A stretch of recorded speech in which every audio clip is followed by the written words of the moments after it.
I mean, obviously, for an organizer, there's a lot of things to do the day of.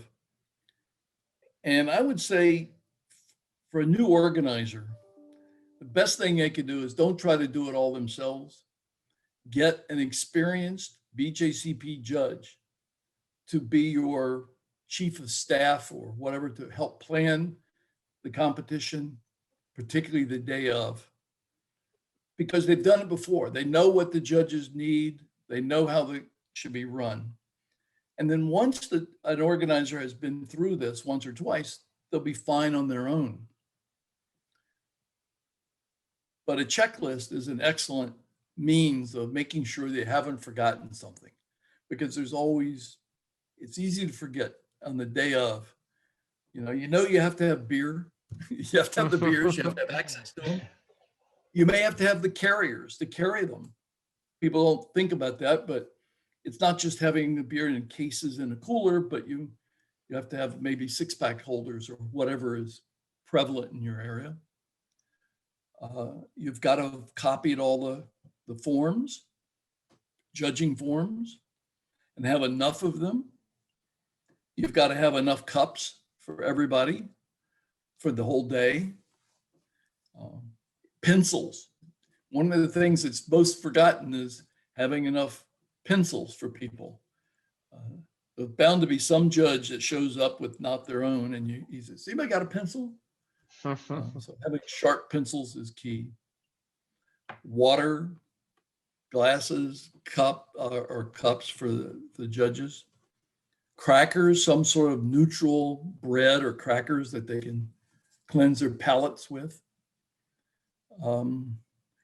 Making sure that you have lunch ordered for everybody in some way, if you're doing it on a Saturday or a Sunday, because again, that's part of the festivities almost. You're feeding the judges, but that's the time for them to socialize. We tend to have judges show up early in the morning for a competition, say a Saturday. We'll try to maybe start judging at 9 o'clock in the morning. We'll ask the stewards and the staff to be there at 8. We'll ask the judges to be there at 8:30. And while they're waiting, we'll have coffee, pastries, something for the socialization, and have them come early and get prepared. Then we'll get everybody seated and begin judging.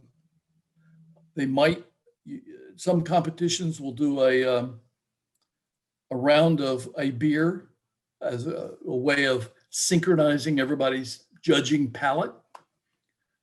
I've been in competitions where every table had a unique beer for what they're going to be judging at that table. More likely it was just simply one of the brew pub or some beer that everybody would judge and score, and they could talk to their partner about why theirs is higher or lower. You're trying to synchronize and get close. So is that a practice that you strongly recommend, David? Well, I kind of liked it because it kind of got everybody on the same wavelength to start. Mm-hmm. But a lot of people don't like that because they're going to be judging IPAs and you've given them a stout. But, I'd say it's becoming less common. It used to be always done, and now it's becoming less common. But I like it. I think it helps all the judges to think alike in terms of their scoring about what's good, what's bad, after the competition, the work's not done for the organizer and their staff. From the BJCP standpoint, it's getting an organizer report submitted so that we can give points to judges and stewards and their staff. And without that organizer report, it didn't happen. So we're always encouraging people to get that done as quickly as possible and submit it as quickly as possible. But you're right. Afterwards, it's going to be cleaning up everything. Even the day of the competition, it may be making sure it's cleaned up and put away, that extra beers are either poured out or tossed out and the bottles disposed of.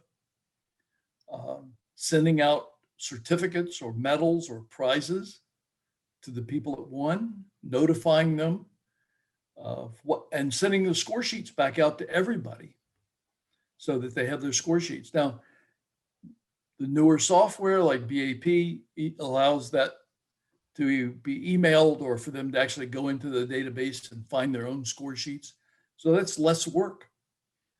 So certainly the software that's there is making it easier for the organizer, but it's not done till the paperwork is finished.